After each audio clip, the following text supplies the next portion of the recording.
Bem-vindos ao Grupo Marcos. Estamos no programa Nova Geração Especial, 100 anos de Eurípides Barçanufo, a política espírita. 1º de novembro de 2018, nós temos um momento importantíssimo de refletir sobre o desencarne de Eurípides Barçanufo, que se deu em 1º de novembro de 1918 em Sacramento, às 5h30 da manhã. Por que política? Porque Eurípides, ele foi vereador, ele foi político, e a atuação de Eurípides é uma atuação ao longo de toda a vida, no sentido de uma transformação objetiva da sociedade. Então é muito pertinente, nesse momento em que o Brasil passa por um despertar das reflexões políticas, a gente aprender com Eurípides Barçanufo. Se eu posso fazer aqui uma comparação do que eu aprendi com Eurípides Barçanufo sobre política, né? A gente pode fazer aqui o seguinte, né? O que é a política espírita? É importante entender primeiro o que é política. Política não é disputa partidária. Então a gente pode entender que quando a gente usa a palavra política, existe aí duas coisas ligadas, mas diferentes. A política partidária, que é a candidatura e a disputa, desde que é legítima, se for conduzida eticamente, pelos cargos públicos em uma democracia. Eurípides também participou disso. E existe a política que fala Aristóteles, a política no sentido de relação social, de destino social. Então, nesse sentido, todos nós somos seres políticos. Todos nós somos animais políticos. Por quê? Porque nós vivemos em sociedade. E nós sempre estamos e estaremos construindo essa sociedade que a gente participa. No plano físico ou no plano espiritual, porque lá também a gente vai viver em sociedade. Então é importante fazer essa distinção.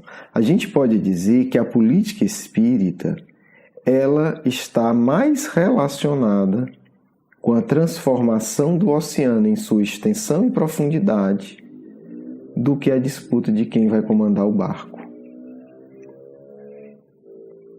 Então a sociedade, se a gente pode ver durante mais amplo, né, quando a gente está falando da direção específica da sociedade, nós estamos falando do comando do barco. Quando nós estamos falando da política no seu sentido mais amplo, nós estamos falando do próprio oceano. Então, todo grande espírito que pisou na Terra, ele atuou na transformação desse oceano. E, de acordo com as circunstâncias, ele se ocupou um pouco mais, um pouco menos do comando do barco. Quando nós espíritas colocamos mais energia no comando do barco, nós não estamos sendo sábios. Então hoje a gente vai ler uma mensagem do Eurípides, que também se aplica a isso, também. Mas vamos ter 2 episódios da vida do Eurípides como ponto de reflexão. Eurípides é uma síntese rara de atuação no mundo de um espírito verdadeiramente superior. Porque normalmente a gente vê alguns extremos. Eurípides, outra síntese raríssima, que é muito ligada a ele há milênios, né? É Bezerra de Menezes. O Eurípides, que a gente se destaca um pouco mais, sem querer cair na besteira de, né, como os espíritas, algumas pessoas que não entenderam o espiritismo, mas se dizem espíritas, querem ficar brigando quem é mais evoluído. Não é isso que interessa. O que interessa é o seguinte: Eurípides, ele é muito mais peculiar no aspecto que eu vou falar hoje. Em que sentido? Porque Eurípides viveu extraordinários fenômenos mediúnicos. Bezerra também, mas Eurípides tinha uma atuação mediúnica diária. Certo? No sentido de psicografia, desdobramento lúcidos, etc, etc. E isso, muitas vezes, eu não estou falando desses dois espíritos, estou falando de mim e de você. Muitas vezes, a gente observa, quando a gente começa a ter experiência mediúnica, a gente se torna místico, bobo, não, acha que tudo é plano espiritual, que a Terra não tem nada de interessante. Eurípides, não. Eurípides, segundo Chico Xavier, vou colocar aqui o texto para vocês, ele tem um desdobramento e vai se encontrar com o Cristo e conversar. Bezerra de Menezes também teve, mas não está relatado em psicografia, então vamos ficar com o que a gente tem, certo? Ainda assim, Eurípides não perde a sua atuação social. Olha que interessante. Eurípides, muito jovem, se torna vereador. Na atuação de vereador, ele cria um cemitério público, ele se preocupa em trazer energia, eletricidade para a sua região. Bezerra, no Rio de Janeiro, também era político. E ele vai se preocupar com a higiene do açougue do Rio de Janeiro, por exemplo. Então, não são espíritos, né, fininhos, delicadinhos, que não querem colocar a mão na massa, não. Ok. Eurípides renuncia ao cargo de vereador por uma questão de coerência democrática. Porque na época, eu não vou entrar no detalhe, mas na época, as instâncias superiores do Estado, do poder político do Estado, eles tinham a prerrogativa, então isso era legal na época, de renovar o mandato de vereador. Em vez de ter eleição, era feito um decreto e o mandato era renovado. Isso era legal. Ainda assim, Eurípides não se sente confortável com esse tipo de atitude. Era legal, mas Eurípides não achava que era moral. E aí, por conta disso, Eurípides se afasta da política partidária. Mas Eurípides atua em duas áreas que até hoje são centrais. E atuava de uma forma política no sentido de transformação do oceano, não do barco. O que é que Eurípides fazia? Se eu perguntar para qualquer brasileiro hoje, me cite 4 ou 5 áreas centrais da sociedade, essas duas vão estar dentro. Educação e saúde. Educação e saúde. Eurípides institui um colégio que é considerado por muitos educadores, inclusive pelo José Pacheco, né, hoje o mais famoso educador de Portugal, português, como um dos colégios mais avançados da história do século XIX e XX do mundo. Na verdade, século XX, que é 1907. Tem uma entrevista dele, que ele deu para o UOL, e as pessoas começam a perguntar dos modelos português e europeu de educação. E dizem, olha, vocês tiveram o mais avançado colégio da história do século XX aqui no Brasil, e vocês não conhecem. Colégio Allan Kardec. Tá certo? Então, isso é uma entrevista dele, do José Pacheco.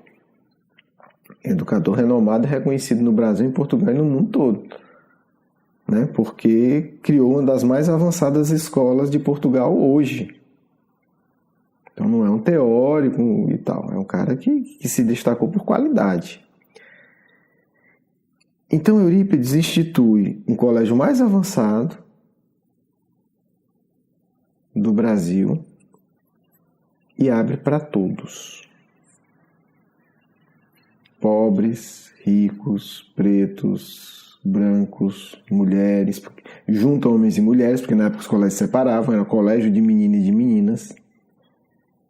E integra tudo isso. Acesso a todos. Integra o que hoje a universidade começa a dar os seus pontinhos, né? Seus passinhos de formiga, graças a Deus. Espiritualidade. Prática. Integra no colégio assistência social. Os alunos aprendiam a ajudar as pessoas mais pobres no seu dia a dia. E a outra área que Eurípides atua se chama saúde. Também integrado com a espiritualidade. Ele chegava a psicografar mais de 1000 receitas num dia. Atendendo gente da região e do mundo. Acesso a todos. Então, a atuação de Eurípides era uma atuação social ostensiva e objetiva. Integrado com todas as suas experiências mediúnicas maravilhosas, de evidência, de regressão de memória, de sair do corpo lúcido, de materialização. Isso para o Eurípides era rotina. Não era assim, nossa, o Eurípides saiu do corpo, foi ali, se materializou e fez um parto. Uma vez, não. Isso aconteceu centenas de vezes. E aí, é o único tipo de mediunidade que os espíritos colocam para Kardec em O Livro dos Médiuns, que esse tipo de coisa só é feito por espírito muito evoluído. Olha que interessante. Psicografia não precisa ser não precisa ser evoluído para psicografar. Vidência não precisa. Materialização não precisa. Mas o sujeito sair do corpo lúcido, ele se materializar e agir no mundo, os espíritos dizem a Kardec, só espíritos muito depurados, só espíritos com um grau evolutivo muito elevado fazem isso. Então, é talvez a única, um dos poucos tipos de mediunidade que comprova evolução de fato.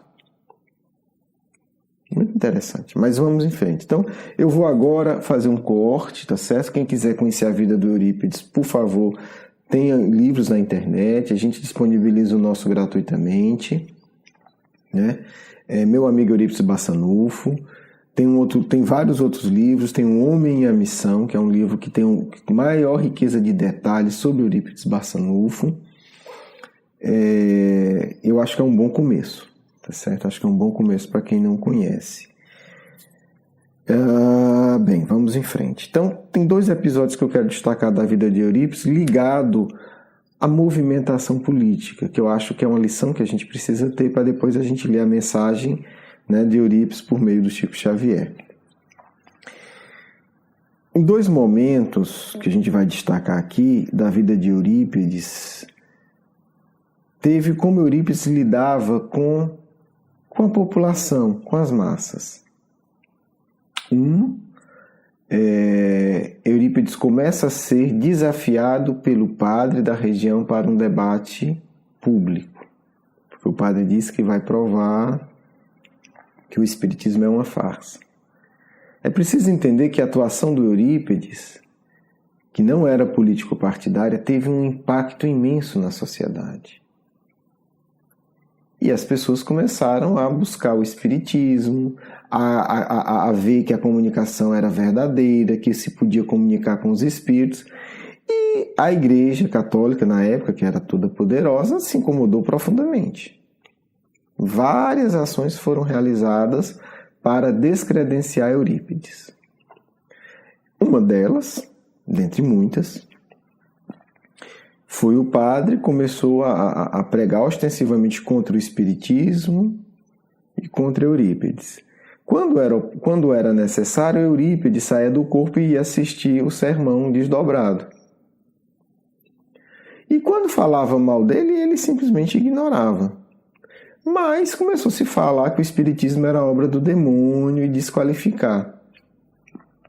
E chega uma hora que o padre desafia ele, né, para um debate público. As pessoas vão a Eurípides dizer o que tinha acontecido e perguntar qual era a resposta dele. E começaram a contar e disse, não, o que ele falou eu sei, eu acabei de ver. Diga para o seu sacerdote que eu aceito. E teve aí um debate público. É uma decisão delicada. Eurípides é um espírito sábio, não gosta de polêmica pública, não gosta de multidão, né, inflamada, porque isso é muito perigoso. Ok. Tem o debate público, né? Eles acertam antes que tudo que foi discutido ali vai ser registrado e depois publicado no jornal da cidade. Pegam-se pessoas isentas para fazer o registro. Não dava para filmar na época. Então ele disse, olha, vamos pegar pessoas isentas, elas fazem o registro e publicam depois. Só que, óbvio, a capacidade de oratória do Eurípides, o conhecimento desse espírito é assombroso, né? Assim, mesmo morando em Sacramento, uma pequena cidade no interior do Brasil, no começo do século XX, ele era um grande grande estudioso. Ele aprendeu homeopatia sozinho, ele falava latim, francês e outras línguas. Ele não só lia e escrevia, ele conversava. Quando aparecia gente que falava essas línguas, ele conversava nessas línguas com as pessoas. Ele correspondia, né, em francês com toda tranquilidade. Ele era um grande estudioso. Grande estudioso, uma mente vinculada às esferas superiores, uma capacidade de oratória gigantesca, e obviamente ele refutou todos os argumentos do padre, mostrando que o espiritismo não era obra do demônio. E tocando em pontos na época polêmicos, que ele esclarecia que Jesus não era Deus também. Na época isso era uma heresia, né? E a multidão se infla, ele tenta acalmar a multidão. Diz, não, gente, calma, acabou. Só que naquela hora não deu, e pegaram ele, saíram com ele, carregando pela cidade e tal, e ele, naquela euforia, e ele, pouco a pouco, conseguia acalmar. Foi uma coisa mais festiva e tranquila. No final da vida, porque ele também atuava na saúde de graça, foi movido contra ele um processo contra o exercício legal da medicina. No final da vida dele, ele morreu jovem, né? Morreu em 18. Estamos aqui por conta disso, né? 100 anos depois. Mas 1917 foi o desfecho. Foi movido contra ele um processo contra exercício ilegal na medicina. Quando começa o processo, ele reúne todo mundo e diz, olha, vão vir pessoas aqui investigar, eu peço a vocês o seguinte, falem a verdade. Não quero que ninguém minta para me proteger. Falem a verdade. Falem o que eu fiz, falem que eu nunca recebi nada, que eu não cobrava, mas que de fato eu curava. Eu recebia receita. Ele fazia excepcionalmente operações mediúnicas mesmo, até chegou a serrar uma perna que estava esmagada. O fato é que isso foi feito. É nesse momento de intensa prova que, se de fato corria, né, pelo menos a sensação era que ele podia ser preso, é nesse momento que ele está indo, né, por volta das 5 da manhã, acredito, para a farmácia. No livro tem lá os horários que ele trabalhava, que ele encontra com uma figura extraordinária, materializada, que vai conversar com ele. Essa figura é nada menos que Jesus de Nazaré. Ele encontra com Cristo na rua, na esquina, no lado de uma árvore. O Cristo aparece para ele, né? Obviamente a gente não sabe os detalhes em minúcia, mas ele que conta essa história. Ele diz que o Cristo olha para as estrelas e é como se do olhar dele jorrasse luzes que tocavam as estrelas. Ele fala do deslumbramento que é o olhar do Cristo. E ele fala que o Cristo diz para ele, com a energia do Cristo, né? Eu não sei o que é isso. Com muita serenidade contemplando, né, o céu. Né? Estamos falando, acredita aí que bem cedinho. Talvez ainda tivesse escuro, não sei. Um pouco escuro, não sei. E o Cristo diz: a vitória está com aqueles que estão com Deus. E aí Eurípides chega na farmácia, né? A Dona Amália diz que ele está meio pálido, meio tremendo, e ele diz: eu nunca pensei que isso fosse possível, Dona Amália. Você sabe com quem eu acabo de encontrar? E aí ele diz: com o próprio Cristo. 5 minutos depois ele está trabalhando.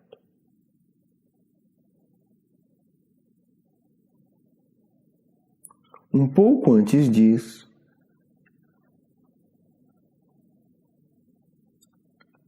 as pessoas começam a ficar, né, os beneficiários, eles ficam revoltados com um processo, porque na verdade o processo era de quê? Uniu-se os católicos, a Associação Católica, mas quem estava à frente era o dono, era um médico, dono de uma farmácia, que era na mesma rua da farmácia do Eurípides. Ora, Você prefere ir para um médico humano, que cobra caro, que vende remédio caro, ou você prefere estar no outro lado da rua, sendo atendido por Bezerra de Menezes, através de Eurípides Barçanufo de graça? Imagine. Então, Eurípides estava ferindo muitos interesses. E aí, foi um período difícil. E Eurípides, quando saiu esse resultado, teve uma postura muito sábia. Mas para que vocês entendam, eu vou voltar um pouco antes. Eurípides, como vocês devem imaginar, trabalhava também em desobsessão.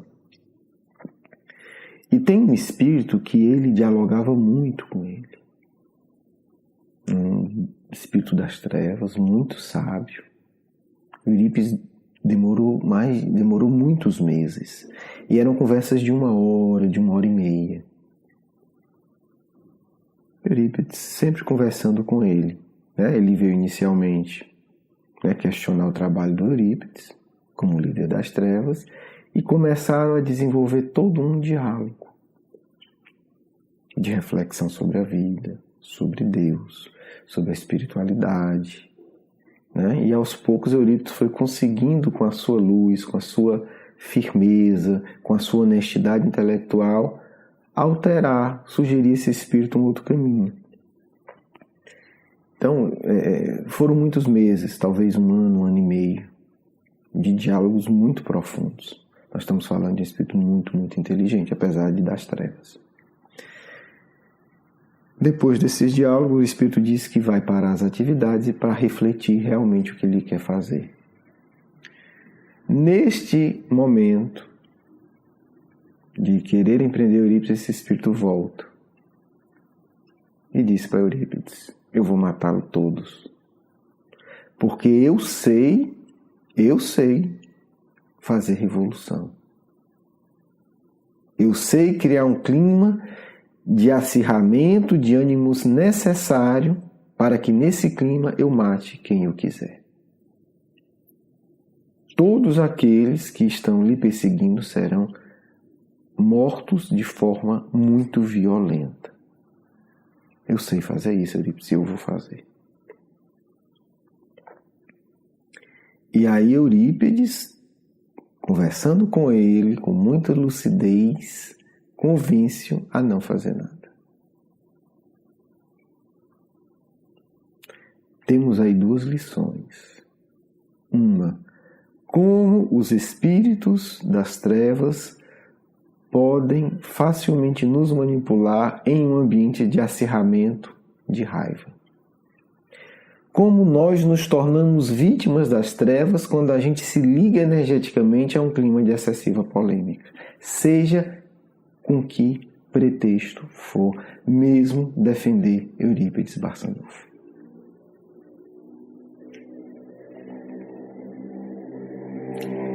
Olha que coisa. Ele convence, o processo continua.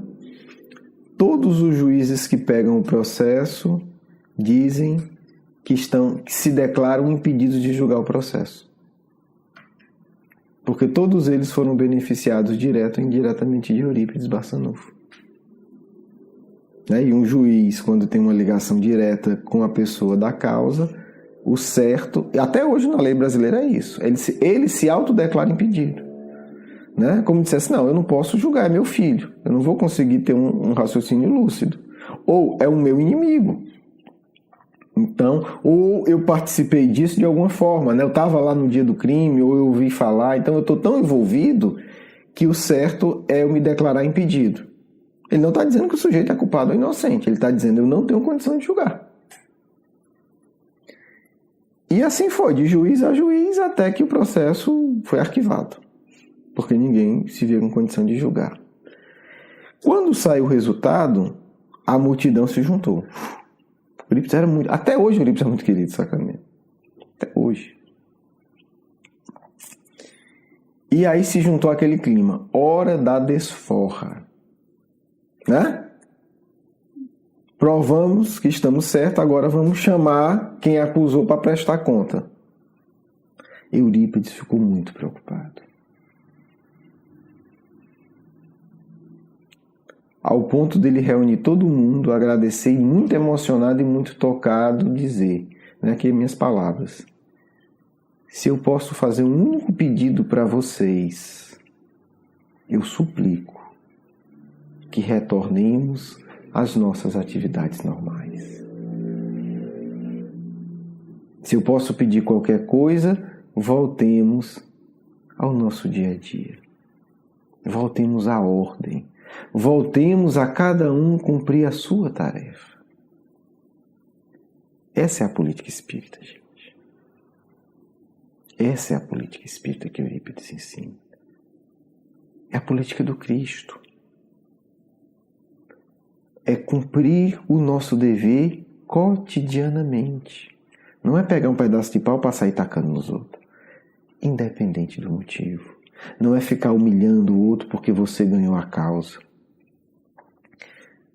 Porque aquela disputa era simplesmente uma disputa de barco, não era uma disputa de oceano. O espírita, ele se preocupa com a disputa do barco. Mas o trabalho do Cristo é com o oceano. Nós não podemos perder o foco. Temos que estar atento ao barco? Temos. Mas o nosso coração tem que estar vinculado à preocupação do oceano, que engloba todo mundo que está no barco e outras milhões de circunstâncias. Então, é importante a gente entender isso. Onde está o nosso tesouro? Dito isso, eu vou ler essa psicografia recebida pelo Chico em 1954. Não está publicado em nenhum livro, encontrei na internet, mas assim, não tenho dúvida, pela qualidade, pelo conteúdo, por vários pequenos detalhes, é do mestre de sacramento Eurípides Barçanufo. Tem muito a ver, inclusive, com encarnações passadas dele. Vamos ler aqui dentro, rápido, mas comentando o que for possível. Serenidade, Em nossa tarefa espiritista foi recebido, já falei, em 1954, 16 de julho de 1954, lá em Pedro Leopoldo, Minas Gerais. Em nossa tarefa espiritista, é preciso não esquecer o imperativo da tolerância. Em muitas ocasiões, somos surpreendidos pela tormenta das sombras, induzindo-nos a cair no espinheiro das reações descabidas. Imagina a cena do povo dizendo, olha, você foi absolvido, aquela multidão está lá, aquela euforia, das massas querendo, agora vamos chamar aqui quem lhe acusou. Espinheiro das reações descabidas, que não operariam ao redor de nós senão o desequilíbrio e a perturbação que nos cabe evitar. Em semelhantes momentos, o golpe da perseguição e o brio ultrajado constrange-nos à defesa aparentemente justa. No entanto, ainda aí é indispensável a nossa acomodação com o silêncio e com a prece, para melhor discernir a atitude que nos compete. O Senhor, na oração, revelar-nos-á o impositivo da serenidade e da paciência. Mesmo tendo razão, mesmo tendo ganhado a causa ao perdido, mesmo com aparente justificativa, antes de tudo, silêncio em prece, até perceber que precisamos primeiro ter serenidade e paciência antes de agir. Estou agitado? Orientação do Eurípides, silêncio e prece. Quando eu sentir, que a serenidade e a paciência está em mim, aí eu posso começar a agir.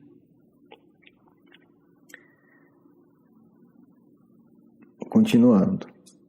E a verdade cristalina ensinar-nos-á a enxergar o desespero, onde reponta a crítica indébita. Será que a gente tem que se colocar num estado psíquico tão profundo que a gente vai olhar aquele que faz uma crítica injusta como um desesperado? Gente, isso é muito legal, né? Eu tenho que ver, não a crítica injusta, não a acusação apenas. Eu tenho que conseguir localizar o desespero psíquico daquele ser que gera aquela crítica. Enquanto eu não faço isso num clima de serenidade e paciência, eu não devo fazer nada. Enxergar também, continuando aqui, a infantilidade onde prevalece a mentira. Por que a Eurípides está dizendo que a mentira é infantil? Porque Eurípides tem uma percepção profunda da vida. E qualquer um que tem sabe que a mentira é infantil. A mentira é assim, gente. É aquela criança que está na frente de você brincando, coloca um saco na cabeça e diz: você não está mais me vendo, eu me escondi. Do ponto de vista espiritual, mentira é isso, né? É você estar numa multidão, em cima de um palco, botar um saco na cabeça e achar que está escondido. Porque do ponto de vista espiritual não tem nada oculto, nem teu pensamento. Então, quando a gente mente, a gente está fazendo isso, a gente acha que vai esconder. Não, ninguém vai saber. Ninguém. Está gravado, está filmado. Você já teve, como diz Paulo, uma multidão de testemunhas invisíveis. E aquela gravação é inapagável, porque ela está em você e está no fluido cósmico universal.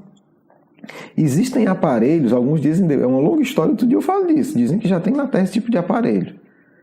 Foi uma pessoa, enfim, não vou contar a história toda, mas é uma pessoa de extrema consciência, né, que me contou isso. Né, alguém que era ligado até o Papa que morreu. Tive a oportunidade de conversar com a pessoa, ela me contou. Mas o fato é que no plano espiritual isso é comum, está no Memórias do Suicida. Existem aparelhos que captam do fluido cósmico universal a história toda. Então tudo que você fez e pensou e sentiu está gravado em você e tem uma fonte externa de gravação. Só para você entender como é que funciona. Bezerra de Menezes fala isso nos Dramas da Obsessão, através da Ivone Pereira. Então, é infantil achar que eu vou mentir. Não dá. Aí continua Eurípides. A loucura onde surge o azedume e a condenação. Então, se a gente não estiver vendo isso, a gente está fora do nosso equilíbrio espiritual. Silêncio e prece. Até a gente alcançar um patamar de serenidade onde isso fica claro. Vamos em frente. No coração governado pelo amor de Jesus, não há lugar para a dignidade ferida. Olha que coisa. Porque a dignidade... Olha, o que é dignidade? Para um coração governado pelo Cristo. Porque a dignidade do discípulo do Evangelho brilha, acima de tudo, no perdão incondicional das ofensas e no serviço incessante à extensão do bem. Estamos falando de mudança de oceano, não de comandante de jangada. A língua acusadora ou ingrata é bastante infeliz por si mesma. Aquela pessoa ela já está desgraçada o suficiente, ela já está torturada e punida o suficiente. E as mãos que apedrejam e dilaceram trazem consigo o suficiente infortúnio. Abstenhamos, pois, de julgar, não porque nos faleçam conhecimentos ou valor. Olha que coisa. A gente não deve julgar, não é porque a gente não sabe das coisas, não. Ou porque a gente não tem capacidade intelectual, não. Por que a gente não deve julgar? Olha que coisa. Eurípides é um espírito extremamente culto, estudioso. Por que a gente deve se abster de julgar? Não é porque a gente não tem a capacidade de julgamento, não é porque a gente não tem informação necessária, mas porque somos servidores da causa de Cristo. Tem uma questão hierárquica aqui. E somente no Senhor, somente ao Senhor, cabe a supervisão da obra redentora a que fomos chamados. A gente vê muito no exército uma questão que é muito séria e muito bonita, que se chama hierarquia. Não cabe. Não cabe ao soldado desobedecer ao general. Não cabe, não existe isso. O que o Eurípides está falando é de uma hierarquia mais austera e mais bonita. Por que é que eu não devo julgar? Porque eu não, mesmo sabendo e mesmo tendo capacidade intelectual, porque nós voluntariamente queremos estar dentro de uma hierarquia. Como servidores, soldados, né, rasos, servidores da causa do Cristo. Ora, se nós estamos alistados como servidores da causa do Cristo, a supervisão da obra, o julgamento, cabe ao Senhor. Entendeu? Você é um soldado, você acabou de se alistar. Aí você está lá servindo no comando. Aí você vê uma coisa que acha que está errado, mas isso aqui está errado. Está errado. Olha o que esse capitão está fazendo. Você vai lá para o capitão pedir para ele prestar conta? Não, você não pode. Ora, se é assim entre humanos atrasados, vou eu, servidor da causa do Cristo, fazer o julgamento que cabe ao mestre fazer? É só isso. Continua Eurípides. Não vale precipitações e conclusões. Não, agora aqui é bonito. Não basta simplesmente convencer. Gente, a gente é muito tolo quando a gente não quer entender isso. Não basta convencer. Não basta trazer alguém para o seu partido. Não basta trazer alguém para o espiritismo. Não basta, é muito pouco.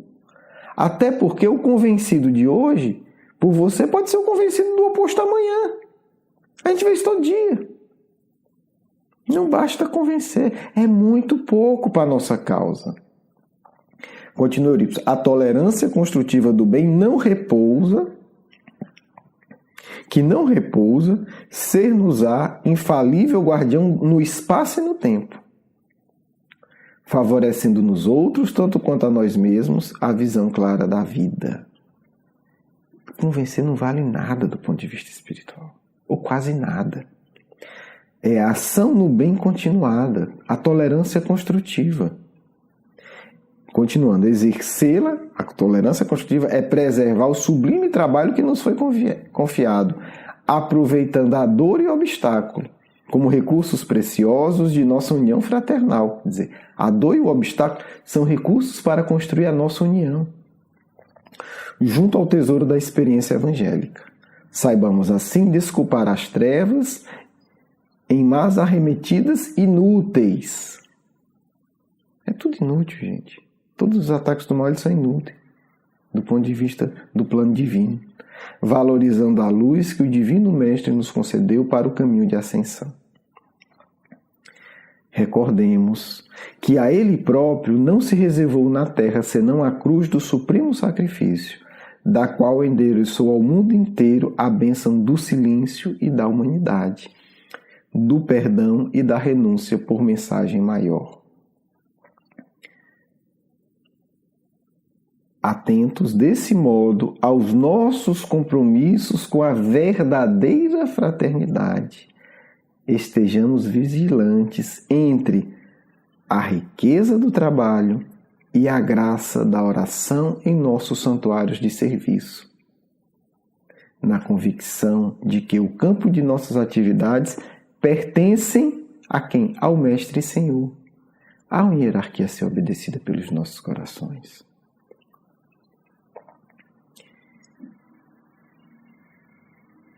Conclui Eurípides, né? Que sempre valorizou o silêncio e a prece, desde que ele era o adolescente Marcos, quando ele encontra com Cristo. Então, não é obra de 1000 anos, gente. 1000 anos não resolve. É de alguns milênios. Então, não precisa de tanto desespero. Você converte o indivíduo a A, B ou C, ele desencarna. Quando ele reencarna, ele nem lembra. Olha que inútil. Então se trata de transformação profunda, é isso que interessa. Último parágrafo.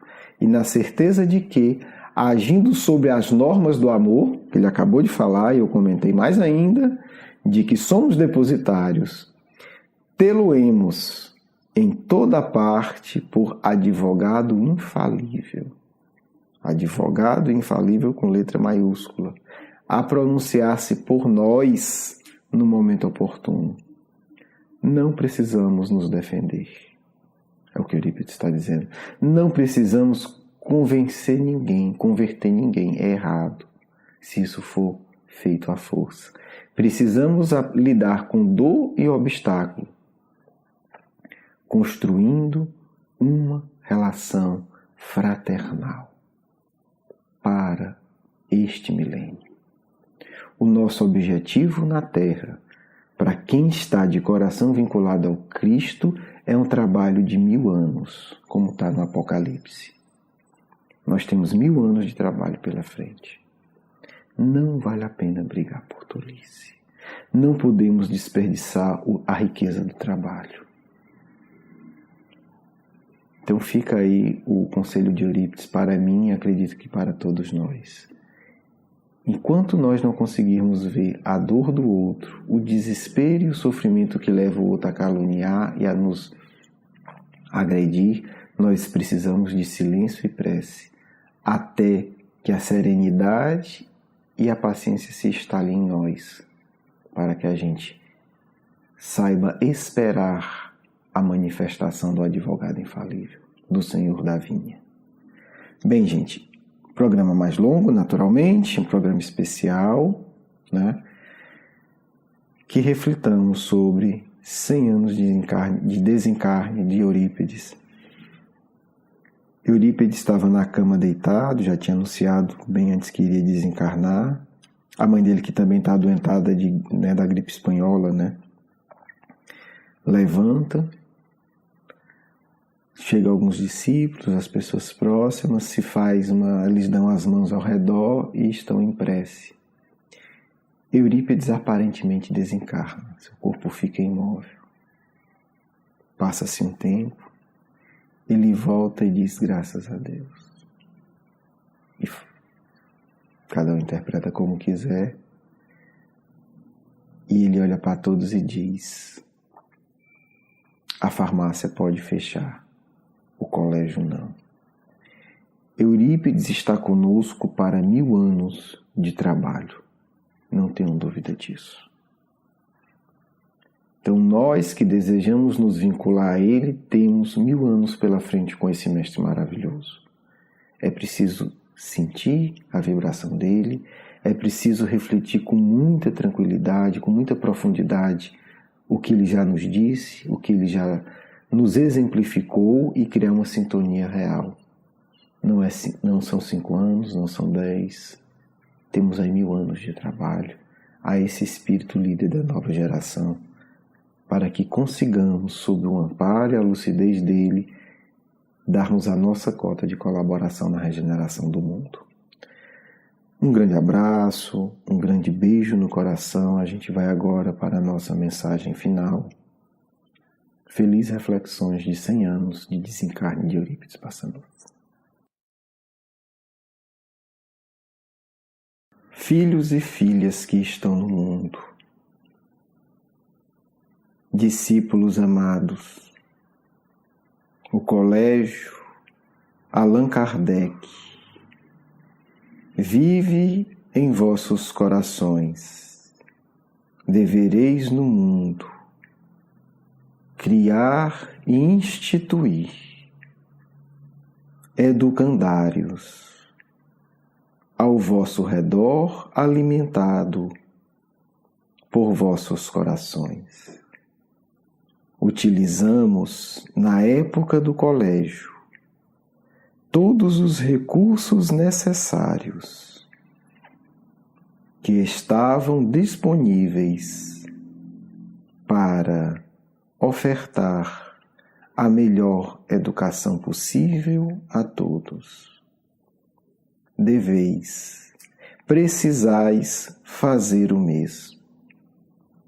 Refiro-me aqui à utilização da ampla e vasta tecnologia viável para que crieis educandários virtuais, mas que possuem consequências reais no coração daqueles para quem a mensagem é dirigida. O Colégio Allan Kardec é um projeto que se desdobra em nosso plano e que irá revisitar o mundo a partir de ações centralizadas por nossa equipe de ação, mas descentralizadas do ponto de vista físico no mundo da matéria densa. É preciso que cada um, em sua área de ação, indague-se, como fizemos no passado, como integrar não a teoria espírita, mas também a prática espiritual em minhas ações. Verificareis que isso foi possível com os recursos limitados do início do século passado. Que podeis fazer agora? Como integrar cada área de atuação específica com as provas da imortalidade? O novo Pentecostes que se anuncia deverá gerar uma abundância de provas da imortalidade. Sois médico? Sois fotógrafo? Sois desenhista? Como integrar isso? As provas da imortalidade. Porque o mundo precisa de um novo Pentecostes. A terra carece de provas em abundância, surgida em todos os lugares, para que a incredulidade seja, de uma vez por todas, aniquilada do coração humano. Não pela violência impositiva, mas pelas riquezas das comprovações que todo verdadeiro cristão se verá obrigado a gerar. Portanto, que pensemos honestamente como gerar provas da sobrevivência após a morte. Como colaborar na difusão desses saberes sagrados, porque precisamos, antes de mais nada, consolidar na mente do espírito encarnado a perspectiva da continuidade da vida em seu aspecto real e objetivo. Que sejam banidas as opiniões frágeis, que seja instituída a compreensão emocional. Eu continuarei vivendo. A imortalidade, portanto, é a nossa tarefa central em relação à educação da nação brasileira. Apenas um povo convicto da continuidade da existência poderá gerar um ambiente psíquico necessário às verdadeiras transformações do porvir. Não nos agastemos em discussões intelectuais descabidas, quando precisamos educar o povo carente de espiritualidade. Em todas as classes, a dúvida sobre a própria continuidade da individualidade gera uma fraqueza excessiva para que consigamos prosseguir com o processo de renovação nacional. Que seja, portanto, em qualquer setor da atividade em que atueis, o cultivo íntimo e o fruto externo da imortalidade a vossa bandeira. se em 100 anos construirmos uma nação absolutamente convicta da continuidade da vida e das consequências da justiça vinculadas a essa continuidade, estaremos aptos a receber os ensinos mais elevados de Jesus de Nazaré. Preparemos-nos, portanto, nada mais precioso para esse instante do que dirigir as nossas mais sinceras e ardentes energias na construção de um povo caracterizado pela convicção profunda da imortalidade, porque assim teremos uma base verdadeira para construir a primeira nação cristã da história deste planeta, que há de ser a pátria escolhida por nosso Senhor Jesus Cristo, a terra do Cruzeiro, onde a cruz santa será venerada todos os dias por meio da abnegação, e onde uma chama eterna do amor, um braseiro de luz, há de conduzir a humanidade a um patamar superior. De vosso amigo e irmão, Eurípides Barçanufo. Quero agradecer o seu carinho, a sua atenção, e para conhecer mais do nosso curso Educação Espírita, um convite à juventude, do nosso programa Nova Geração e os nossos livros, por favor, visite o nosso blog grupomarcos.com.br. Você é muito bem-vindo. Um grande abraço.